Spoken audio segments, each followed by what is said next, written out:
Kami dari kelompok 5 analisis deret waktu kelas C yang beranggotakan Asya Rosiana, Jocelyn Fidliana, Aldo Sidarto, Marco Kusumardi akan presentasikan mengenai prediksi harga saham McDonald's Corporation dan Starbucks Corporation.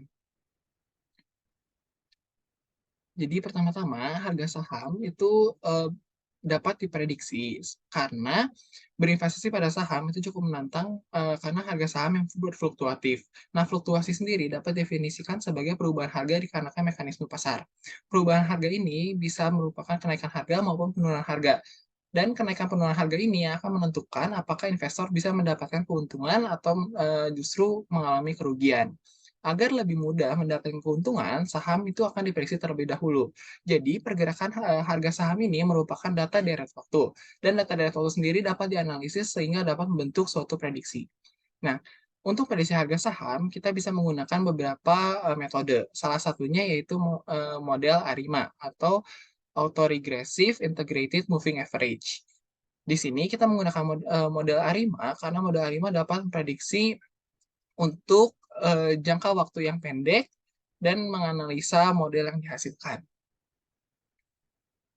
Data yang kami gunakan yang pertama itu data dari harga saham McDonald's Corporation dari tanggal 9 Desember 2021 sampai 11 Desember 2023. Data diambil dari website Yahoo Finance dan variabel yang digunakan yaitu tanggal dan data harga penutupan saham harian yang kami plot sebagai berikut. Kemudian data kedua yang kami gunakan itu data saham Starbucks Corporation dari tanggal 9 Desember 2021 sampai 12 Desember 2023. Berbeda dengan data sebelumnya, variabel yang kita gunakan pada data ini yaitu tanggal dan volume transaksi harian yang ditandai yang kami plot sebagai berikut. Kami melakukan penelitian ini berdasarkan metodologi sebagai berikut. Yang pertama, kita cek data tersebut apakah stasioner atau tidak. Apabila telah stasioner, kita identifikasi model yang cocok, yaitu mencari koefisien parameter ARIMA yang memungkinkan. Dari beberapa kombinasi model ARIMA tersebut, kita estimasi model yang cukup baik. Apabila telah diperoleh model yang baik, kita periksa diagnosa-diagnosa yang memungkinkan hingga diperoleh suatu model yang paling baik sehingga kita dapat lakukan peramalan. Yang pertama, mengecek kestasioneran data. Dari data deret waktu, kita tidak menggunakannya mentah-mentah. Beberapa kita transformasi menggunakan transformasi log dan transformasi box-box. Selain itu, kita lakukan pula pendiferensialan, yakni supaya diperoleh suatu data yang stasioner. Dari beberapa model yang telah kita peroleh, kita tes pula menggunakan ADF. ADF sendiri memeriksa apakah terdapat unit akar dalam deret waktu tersebut. Nolnya ya ini terdapat unit akar sehingga data tersebut tidak stasioner, sedangkan H1-nya tidak terdapat unit akar sehingga data tersebut stasioner. Jadi apabila nilai p-value yang dihasilkan dari ADF test ini kurang dari tingkat signifikansi, jelas data tersebut sudah stasioner. Namun tidak hanya itu, kelompok kami menggunakan pertimbangan variansi pula dari masing-masing data. Kita cek apabila data tersebut variansinya lebih kecil daripada variansi data yang lain, jelas eh, data tersebut lebih stasioner ketimbang data yang lain. Setelah itu kita identifikasi model. Jadi berdasarkan ACF dan PACF-nya. Dari sini akan diperoleh beberapa kombinasi model ARIMA yang memungkinkan. Sehingga dari beberapa kombinasi model tersebut kita dapat pilih dan akan dilakukan pada estimasi model. Di sini kita akan evaluasi berdasarkan nilai AIC, RMSE, dan MASE-nya. Semakin kecil nilai AIC, RMSE, dan MASE-nya, jelas model tersebut akan lebih baik ketimbang model yang lain. Setelah itu, kita lakukan pula koefisien tes. Koefisien tes sendiri akan mengevaluasi signifikansi statistik dari beberapa koefisien ARIMA, yaitu koefisien P, D, dan Q. Tidak hanya itu, kelompok kami juga menggunakan fungsi auto ARIMA. Fungsi auto ARIMA sendiri adalah fungsi dari software yang memeriksa secara langsung beberapa kombinasi model ARIMA sehingga langsung akan diperoleh suatu model yang terbaik. Jadi kelompok kami nantinya akan membandingkan nilai dari metodologi yang telah kita lakukan secara manual dengan menggunakan fungsi auto ARIMA secara langsung. Dari model yang sudah baik, kita cek diagnosa-diagnosa yang memungkinkan. Yang pertama menggunakan Lange-Box Q test. Lange-Box Q sendiri menguji apakah residual itu memiliki struktur autokorelasi. Apabila nilai p-value yang dihasilkan itu rendah, menunjukkan bahwa model tersebut terindikasi memiliki autokorelasi. Sehingga model kami akan dapat diterima apabila memiliki nilai p-value yang lebih tinggi atau lebih besar dari nilai autokorelasi, lebih besar dari tingkat signifikansi. Selanjutnya, kita plotkan pula model kita berdasarkan eh, data yang asli, sehingga kita akan cek data fittingnya. Kita membandingkan data model dengan data aslinya. Tidak hanya itu, dilakukan pula uji normalitas. Uji ini kita menggunakan statistik uji Shapiro-Wilk untuk mengukur sejauh mana sih data yang diamati cocok dengan distribusi normal. Secara lebih lanjut, kita plotkan juga gigi plotnya masing-masing model untuk mengindikasi apakah data tersebut sudah cocok berdistribusi normal atau belum. Jadi secara keseluruhan, metodologi kelompok kami dapat digambarkan menggunakan diagram alur atau flowchart sebagai berikut. Jadi dari data yang telah kita miliki, kita cek apakah stasioner. Apabila tidak, dilakukan transformasi data dan pendiferensialan data. Apabila sudah stasioner, ya cek koefisien ACF dan PACF-nya. Dari beberapa kombinasi model ARIMA yang memungkinkan, kita estimasi model hingga memperoleh suatu model yang baik. Apabila telah diperoleh model yang baik, kita cek diagnosa-diagnosa yang memungkinkan. Apabila tidak memenuhi diagnosa-diagnosa tersebut, kita tentukan parameter ARIMA yang lain hingga diperoleh suatu model yang baik yang telah memenuhi uji-uji diagnostik, baru kita dapat lakukan peramalan. Nah, setelah dijelaskan terkait metodologi dalam memprediksi harga saham, berikutnya akan dipaparkan mengenai penerapan metodologi tersebut pada data. Nah, untuk data pertama, itu harga saham McDonald atau dapat disingkat dengan MACD. Untuk rincian data MACD yang digunakan sudah dijelaskan pada bagian sebelumnya. Sebelum mencari kombinasi model pada data ini, akan dilakukan pre-processing terlebih dahulu pada data. Nah, bisa dilihat pada data MACD yang biasa, yaitu p-value-nya bernilai lebih dari 0,05. Dan bisa dilihat juga untuk plotnya, yaitu masih terbilang tidak stasioner, sehingga perlu dilakukan differencing. Bisa dilihat untuk differencing sebanyak 1 kali, atau di sini disebut dengan D sama dengan 1, yaitu p-value-nya sudah lebih dari kurang dari 0,05 dan bisa dilihat plotnya ini sudah mulai stasioner. Lalu untuk differencing yang kedua kali atau D sama dengan 2 bisa dilihat dia plotnya sudah stasioner. Begitu juga dengan p-value-nya yang tentu lebih kecil daripada 0,05. Namun demikian, variansi pada data yang sudah dilakukan differencing masih bernilai agak besar, sehingga data diubah dalam bentuk logaritmik, atau di sini kita disebutnya dengan log MACD. Nah, dapat dilihat pada variansi di log MACD ini, yaitu nilainya lebih kecil daripada data MACD biasa. Dan nilai paling kecilnya diperoleh saat dilakukan differencing sebanyak 1 kali. Selanjutnya, di sini kami mencoba melakukan transformasi data menggunakan box-box transformation, tapi ternyata bisa dilihat untuk hasil p-value dan variansi pada data MACD maupun log MACD, yaitu masih lebih baik yang sebelumnya daripada yang sudah ditransformasi.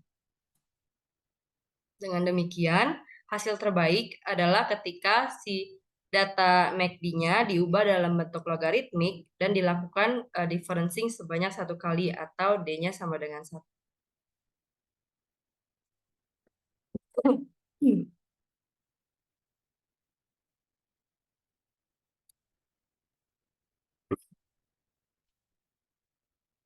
Berikutnya akan dilakukan identifikasi model menggunakan uji ACF-PACF. Nah, untuk data log MACD, yang dilakukan differencing sebanyak 1 kali, bisa dilihat ACF, PACF-nya tidak memberikan hasil yang signifikan, yaitu nggak tahu di mana lag-nya berhenti di mana atau muncul di mana. Tapi untuk data log MACD yang dilakukan differencing sebanyak 2 kali, uji ACF-nya dan ACF-nya memberikan hasil bahwa model data memiliki kombinasi AR1. Karena bisa dilihat untuk plot ACF-nya, dia itu lag-nya berada di 1. Sedangkan PACF-nya memberikan plot koefisien yang semakin menurun seiring meningkatnya lag. Dengan demikian, model yang memungkinkan pada data log MACD yang nantinya akan dicari modelnya adalah kombinasi ARIMA dengan D sama dengan 1 dan Q sama dengan 2. Nah, selanjutnya dilakukan estimasi model ARIMA dengan package forecast. Nah, di sini dilakukan beberapa percobaan kombinasi ARIMA, baik dia D sama dengan 1 maupun D-nya sama dengan 2. Nah, di sini kombinasi ARIMA yang kami coba yaitu ARIMA 120, 121, 110, 011, dan 021. Namun, untuk D sama dengan 1 bisa dilihat p-value-nya tidak signifikan karena dia lebih dari 0,05. Jadi, jika mempertimbangkan nilai AIC, RMSE, dan MASE terkecil, diperoleh model terbaiknya itu si ARIMA 021. Nah, model ini terbukti dari ACF dan PACF sebelumnya bahwa dia itu D-nya sama dengan 2 dan si Q-nya sama dengan 1. Nah, berikutnya dilakukan juga uji Aljungbox pada kombinasi-kombinasi ARIMA yang sudah dicoba sebelumnya. Dapat dilihat bahwa semua kombinasi ARIMA kecuali si ARIMA 120 ini memiliki autokorelasi yang kecil karena bisa dilihat p-value-nya semua di atas 0. Selain memperoleh model ARIMA dari percobaan kombinasi ARIMA dengan package forecast, model juga dapat diperoleh dengan fungsi auto ARIMA yang dapat memberikan model secara instan dari data yang diinput. Nah, di sini fungsi diterapkan pada si data MACD biasa dan MACD yang sudah diubah dalam bentuk logaritmik. Dan keduanya memberikan hasil yang sama, yaitu ARIMA 010. Nah, bisa dilihat juga untuk uji Aljungbox-nya, dia sama-sama value-nya di atas 0. Nah, sehingga dengan mempertimbangkan AIC, RMSE, dan MASE terkecil, bisa dilihat bahwa model terbaik dari fungsi auto ARIMA ini adalah ARIMA 010 pada data MACD yang sudah dilogaritmikan. Kemudian selanjutnya dilakukan pencocokan antara model yang sudah diperoleh dengan data asli MACD. Nah, dapat dilihat untuk yang di atas ini merupakan data asli MACD-nya, dan yang di bawah ini merupakan data model ARIMA yang didapatkan dari fungsi auto ARIMA, dan yang ini merupakan model ARIMA terbaik dari 5 kombinasi ARIMA sebelumnya yang sudah dicoba. Nah, bisa dilihat untuk plot yang dihasilkan antara si model ARIMA dengan data aslinya ini sangat mirip. Nah, berikutnya dilakukan uji normalitas pada model terbaik dari kombinasi ARIMA yang sudah dicoba sebelumnya, yaitu si ARIMA 021 dari data MACD yang sudah dilogaritmikan. Lalu dengan model ARIMA yang diperoleh dari fungsi auto ARIMA, yaitu ARIMA 010 baik dari log MACD dan data MACD biasa. Nah, jika kita lihat dari QQ plotnya, semua model memiliki plot yang tidak jauh berbeda, memberikan hasil yang cukup baik, walaupun bisa kita lihat di ujung plotnya ini sedikit melenceng dari si garis birunya atau si QQ lainnya.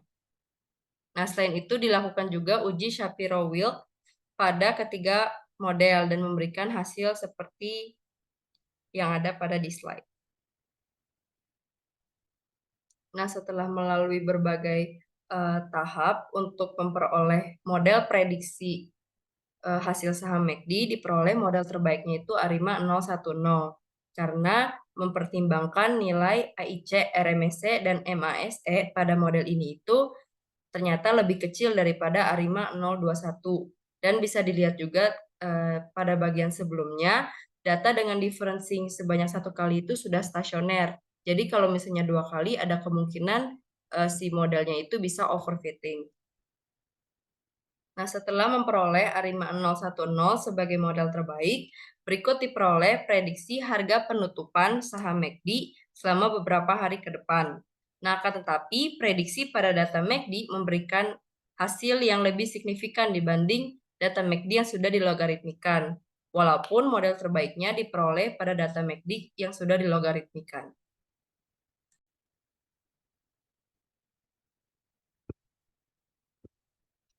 Selanjutnya akan dibahas mengenai penentuan model prediksi volume saham Starbucks dari periode Desember 2022 sampai dengan Desember 2003. Berikut adalah plot yang menggambarkan volume saham Starbucks dalam setahun. Untuk menganalisis data tersebut, hal pertama yang perlu dilakukan adalah uji kestasioneran. Uji kestasioneran akan dilakukan dengan menggunakan Augmented Dickey-Fuller Test. Diperoleh nilai ADF sebesar min 5,5832 dengan p-value kurang dari 0,01. Nah, hal ini menunjukkan bahwa data volume saham Starbucks ini sudah stasioner. Selanjutnya, akan dicari nilai ACF dan PACF dalam bentuk plot, sehingga memudahkan untuk menentukan orde dari model. Dapat dilihat bahwa pada plot ACF itu menurun secara eksponensial mendekati 0. Dan plot PACF memiliki satu leg yang signifikan, yaitu pada leg 1. Hal ini menyatakan bahwa model yang cocok untuk data tersebut adalah model Arima 100 atau disebut dengan AR1, di mana Arima ini memiliki nilai AIC sebesar 8.149,64 dengan error sebagai berikut.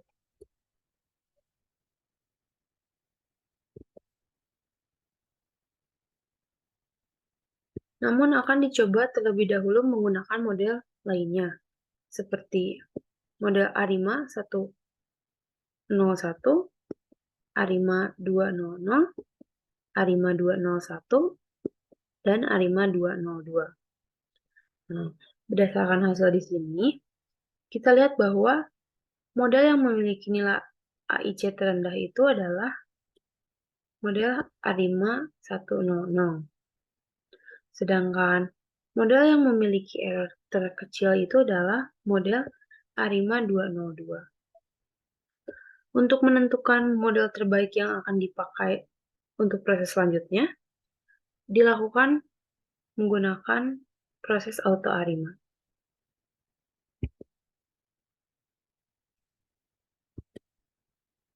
Berdasarkan hasil yang dikeluarkan oleh auto Arima, dipilih model Arima 100 dengan AIC 8.149,637. Selanjutnya, model tersebut diterapkan pada data sebenarnya dan akan dilihat apakah residu yang dihasilkan berdistribusi normal atau tidak.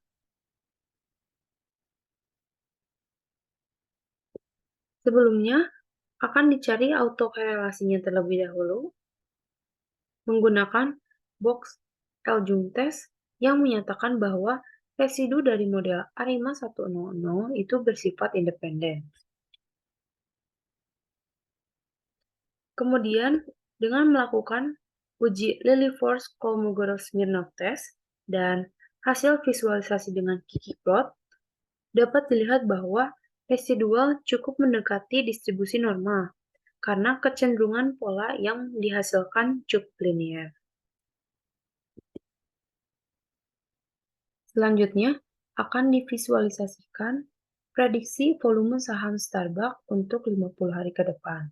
Nah, berdasarkan plot ini, dapat dilihat bahwa prediksi volume saham untuk 50 hari ke depan itu akan berada di range yang berwarna abu-abu, dan hasilnya itu akan tetap stasioner. Kesimpulan dari penelitian kami, yang pertama, data dari waktu merupakan data yang dapat digunakan untuk analisa dan dapat melakukan peramalan sehingga menghasilkan informasi yang berguna. Salah satu model yang dapat digunakan untuk melakukan pemodelan data dari waktu yaitu model ARIMA. Nah, berdasarkan hasil analisis kami, model terbaik yang dapat digunakan dalam prediksi harga saham McDonald's Corporation itu untuk model ARIMA 010 untuk data hasil transformasi logaritma MACD.